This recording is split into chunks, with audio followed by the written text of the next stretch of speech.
मेरी क्रिसमास बंधुरा আমার ভিডিওটা আপলোড করতে একদিন লেট হয়ে গেল, কিন্তু তাও আজকে 26 তারিখে মেরি ক্রিসমাস বলাই চলে। হংকং এপিসোডের এটা আমার 5th ভিডিও, কিন্তু আমি এখনো ডে 2তেই আছি। তো ডে 2তে প্রথম যে ভিডিওটা আমার এসেছে সেটা হচ্ছে ন্যানলিয়ান গার্ডেন। তো ওই গার্ডেনটা ভিজিট করার পরে আমার নেক্সট প্ল্যান ছিল এই টেম্পলটা ভিজিট করা। টেম্পলটার নাম শুনে নিশ্চয়ই তোমাদের ভীষণ অদ্ভুত লেগেছে। হ্যাঁ, এই অদ্ভুত লাগার কারণ হচ্ছে এই ধর্মটা সম্পর্কে আমরা খুব একটা ইউজ টু নই। তো এই ধর্মটার নাম হচ্ছে টাও বা টাওইজম। তো এই মন্দিরটা তৈরি হয়েছিল 1915 সালে, মানে তৈরি হওয়া শুরু হয়েছিল। একজন টাওইস্ট প্রিস্ট, তার নাম লিয়াং রেন, উনি এই মন্দিরটা প্রতিষ্ঠা করেন। উনি দাবি করেন যে উনি মাস্টার ওং টাইসিন মানে যে দেবতা, তার ইনস্ট্রাকশনে এই মন্দিরটা তৈরি করে।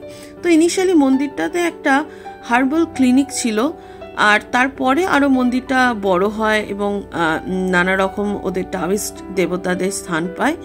তো আমি মন্দিরটা ঢুকবার সময় আমি কোনো বাধা পাইনি, আমি যেহেতু হিন্দু তাও আমাকে কেউ কোনো থামায়নি। আর দেখলাম এদের একটা পার্টিকুলার প্রসেস আছে, মানে আমি যেদিকে ইচ্ছে চলে গেলাম সেরকম না, ঢুকবার একটা রাস্তা এবং বেরোনোর অন্য একটা রাস্তা। এবং সব থেকে ভালো একটা জিনিস যেটা আমি হংকংয়ে দেখলাম, যে প্রায় প্রতিটা জায়গায় এসকালেটার লাগিয়ে রেখেছে, তাই কারোর যদি পায়ের সমস্যা থাকে, হাঁটাচলা করতে কষ্ট হয়, তাও এসকালেটার দিয়ে ইজিলি উঠতে পারবে। তো 2 স্টেপ এসকালেটার দিয়ে ওঠার পরে আমি একটা এই রকম জায়গায় পৌঁছলাম। টাও ধর্মে মানুষ এবং পশু দুজনেই এই সংসারের অবিচ্ছেদ্য অংশ। এটা কিন্তু অনেকটা আমাদের হিন্দু ধর্মের সাথেও মিল আছে। আমাদের দেবতাদেরও যেমন বাহন আছে, আমরা যেমন পশু পাখিকেও আমাদের সংসারের মধ্যে ইনক্লুড করি, টাওয়ে অনেকটা সেই রকমই। হয়তো সেই কারণেই বৌদ্ধিজম মানে বৌদ্ধিস্ট যারা, তারা বাদ দিয়ে বাকি যারা ধর্ম পালন করে তারা সবাই এই টাও। আর এই মন্দিরটা সেজন্য ভীষণ বিজি ছিল। তো এই জায়গাটাতে আমি দেখলাম অনেক রকম অ্যানিম্যাল মানে পশুর মুখওয়ালা কিছু স্ট্যাচু আছে এবং এখানে প্রচণ্ড ভিড় ছিল। আর তার থেকে একটু দূরে আমি অনেকগুলো এরকম চাইনিজ ল্যান্টার্ন লাগানো দেখলাম। তো আমি ভাবলাম এটা জাস্ট ফর শো, কিন্তু আসলে তা না। এখানে আগুন জ্বালিয়ে রাখা হয়েছে এবং সবাই মোমবাতি ধরিয়ে নিয়ে যেখানে দেবতা আছে সেখানে ধূপকাঠি দেখিয়ে সেটাকে দেবতার উদ্দেশ্যে নিবেদন করছে। এবং এই যে ওরা প্রসেস মেনটেন করছে, একটা পার্টিকুলার জায়গায় মোমবাতিটা জ্বালাচ্ছে, আবার সেখান থেকে একটা লাইন ধরে গিয়ে একটা নির্দিষ্ট স্থানে সেখানে ওরা নিবেদন করছে, এই পুরো প্রসেস মেনটেন ব্যাপারটা আমার খুব ভালো লেগেছে। কোনো ঠেলাঠেলি হুড়োহুড়ি নেই, লাইন নেই, বা এই লাইনে যেতে গেলে বেশি টাকা দিতে হবে সেরকম কোনো ব্যাপার নয়। তো ওদেরকে ফলো করি, মোমবাতি ধরানোর পরে ওরা যেখানে আসছিল ওদেরকে ফলো করি আমি এই জায়গাটাতে পৌঁছলাম। এটা একটা বেশ বড় হল, তার সামনে ওই দেবতার আছে, আর এখানে অনেক চাইনিজ লণ্ঠন দিয়ে খুব সুন্দর করে সাজানো। উপরে দেখলাম এই যে তারগুলো আছে, তারগুলো থেকে কিন্তু ধূপকাঠির একরকম ধোঁয়া বেরোচ্ছে বা সুন্দর গন্ধযুক্ত ধোঁয়া বেরোচ্ছে। আর এই ভেতরে কিন্তু কারোর যাওয়ার কোনো অধিকার নেই, বাইরে থেকেই দেখে চলে আসতে হবে। এবারে দেখাই ওরা কিভাবে প্রণাম করে বা প্রার্থনা করে। মাঝখানে একটা এই রকম জায়গা আছে যেখানে হাঁটু গেড়ে বসতে হবে।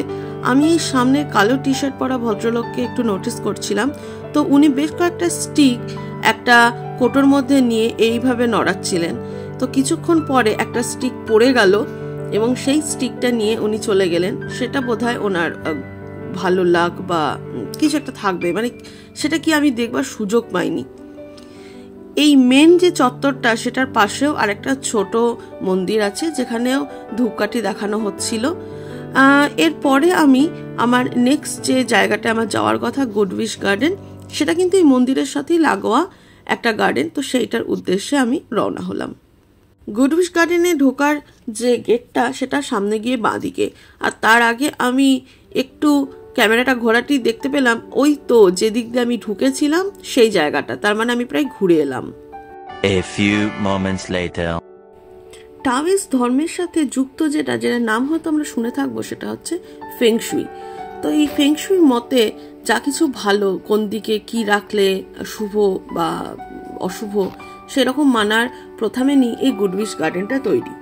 এখানে জল এবং বায়ু কিভাবে পূর্ব থেকে পশ্চিম বা পশ্চিম থেকে পূর্ব হবে, কোনটা হবে আমার মনে নেই, সেই মতো হাঁটলে আমাদের শরীর ভালো থাকবে বা ভালো হবে, এইরকম কিছু একটা জিনিসের উপর তৈরি এই গুড উইশ গার্ডেন।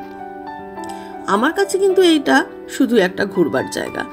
আমার ভালো লাগলো, বেশ শান্ত এবং ফাঁকা, অপেক্ষাকৃত ফাঁকা এই জায়গাটা। আর এটা কিন্তু টেম্পলের মধ্যে দিয়ে, আলাদা করে বেরিয়ে আবার ঢুকতে হয়েছে তা নয়। তো এখানে একটা ড্রাগন হল আছে, আর তাছাড়া বেশ কিছু কচ্ছপ আছে। তোমরা নিশ্চয়ই অনেকেই জানো যে টাওয়িজ মতে, ফেংশুই মতে কচ্ছপ খুব শুভ।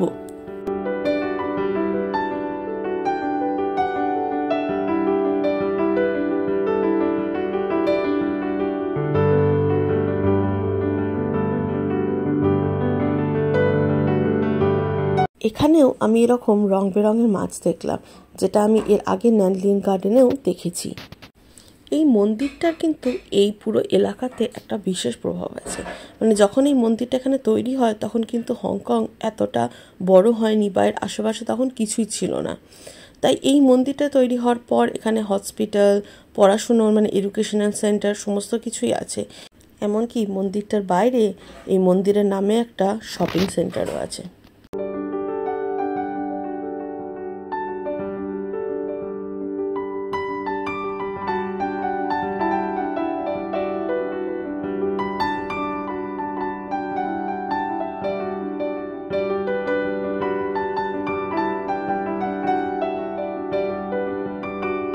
যাই হোক, আজকের মতো ঘোরা হয়ে গেল। এবার আমাকে বাড়ি ফিরতে হবে, আর তারপর আমাকে দুপুরের খাবার খেতে হবে। তো আমি ভাবলাম হোটেলে না ফিরেই আগে এই শপিং সেন্টারটাতে কিছু খাবার জোগাড় করি, তারপর ঘরে ফিরবো। তো আমি অনেক খুঁজে একটা ইটালিয়ান রেস্টুরেন্টে ঢুকে সেসব দিয়ে স্প্যাগেটি খেলাম। তো এই আমি বাস ধরে হোটেলে ফিরে চলে এসেছি। এই যে শপিং সেন্টারটা নিউ প্লাজা, এটার সাথে হোটেলটা বেশ কানেক্টেড। তাই থার্ড ফ্লোরের মানে হোটেলের থার্ড ফ্লোর থেকে ডাইরেক্ট একটা কানেকশন আছে এই হলটা, যেটা দিয়ে ওই শপিং সেন্টারটায় যাওয়া যায়। আমি অবশ্য বাস স্ট্যান্ডে নেমেছি, সেজন্য আমি মেন এন্ট্রান্স দিয়েই ঢুকবো।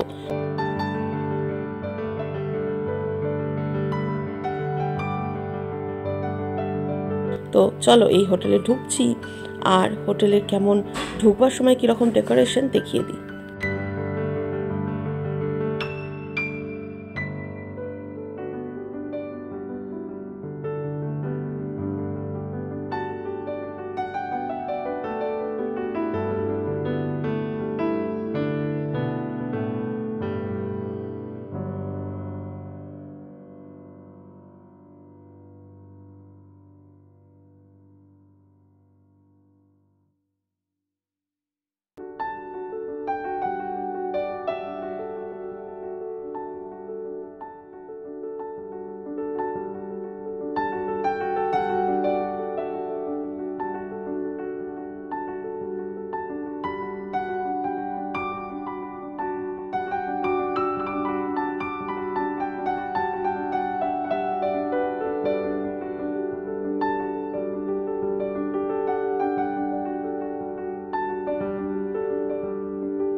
এখানে লিফট একটা গল্প আছে।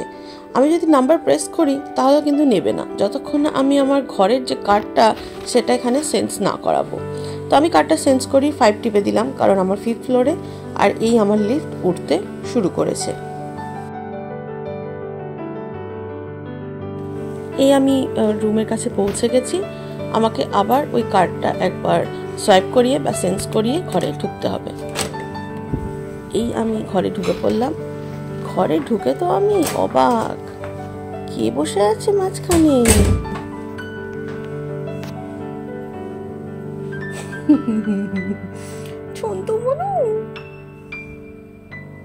ঘরে পৌঁছে গেছি। আজকের মতো ভিডিওটা এই অবধি। আজকে বিকেলবেলাতে আবার আমাদের শপিং করবার প্ল্যান আছে। সব্যসাচী আসবে আর তারপর আমরা শপিং করতে বেরোবো। তো আজকের মতো এই পর্যন্তই। শপিং এর ভিডিও নিয়ে চলে আসবো আবার। তো আজকের মতো বাই।